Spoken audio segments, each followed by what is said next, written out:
We're here at the CCA workbench, and you can tell it's a time for the Academy Sports and Outdoors rigs and techniques. Dave, Yeah, man. We're switching it up over here a little bit this week. Why not? Well, we're talking about cobia fishing. I really like to catch cobias, just like most of the people in Florida. You know, it's one of the most sought after fish during springtime when they start that big migration all around the state. All the cobia are moving inshore and making that migration all the way around the state, and they're going from, you know, up here they're going from north to south, and down around the Keys they're going from east to west, and same thing up in the Panhandle, east to west. You know, that's where they're wanting to travel. And if we had a good wind that blows them in and another wind that blows them along, they stay up on the surface and we can see them. Right. You know, and that's a lot of fun. You know, surf fishing. I mean, sight casting for them and trying to get them to eat whatever we got. Sometimes they eat, like I said before, sometimes they're eating like gangbusters. Usually if there's more than 2 or 3 of them around, they're going to eat a little better because they get a little competitive, you know, when they see something out in front of them.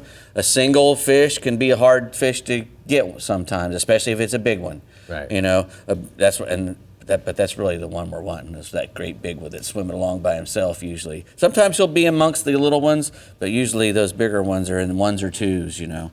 And even up here where we live, off the Cape here, we get a lot of schooly smaller fish, occasional bigger ones. But in the Panhandle where Patty Boy lives, they've got a lot.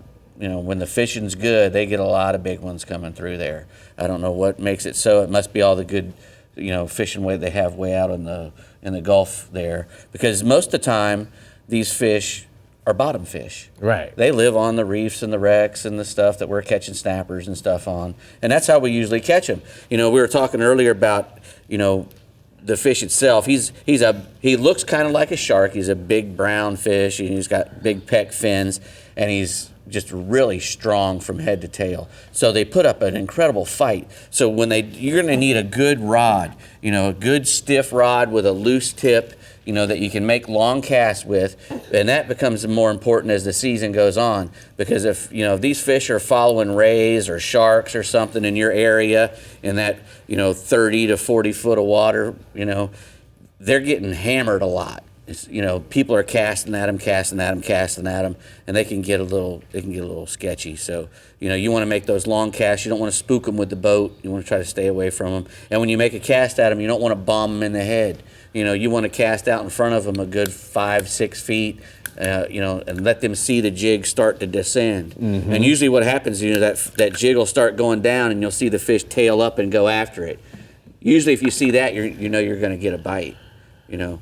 So do you like the 8-foot rod over a 7-footer because you can throw it further? Yeah, I would rather have an 8-foot rod, but a strong rod with, like I said, with a kind of a loose tip, because you're going to be throwing jigs that are 2 to 3 ounces, or, you know, maybe a 1 ounce jig, but usually it's going to be a 2 to 3 ounce jig, and the baits you're going to be throwing are going to be, you know, a good sized little mullet. He probably weighs 3 ounces. Right. The eels are a little lighter, but sometimes they'll put them on a jig head. You know, you can feed a eel on a jig head and put it out, or you can put a fake eel or a fake worm. Like I put an RSB worm in the back of a jig, and it looks just like a fish as it swims along as well. It gives it that eel look. An eel is one of the best baits. You know, Pat said, we throw the eel first, because usually you get a bite out of the eel. They'll put the eel on a little short shank hook like that. You know, a little tiny hook like that, and then they'll just put it right up underneath of his lip and out the top.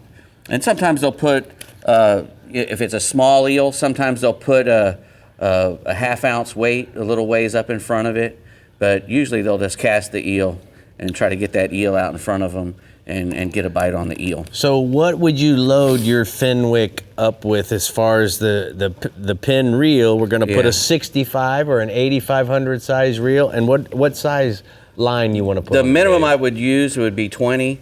But you're probably more likely to use a 30-pound or 40-pound just for the long casts, you know. Yeah. And that stuff's hard to break. It's hard to break 20. You know, you get diamond 20, it's hard. It's hard to break it. So if you're using 30-pound, that's fine. With a 40 to 60-pound monofilament leader in front of it, you know, an F&G knot, you know, about 3 or 4 feet in front of it.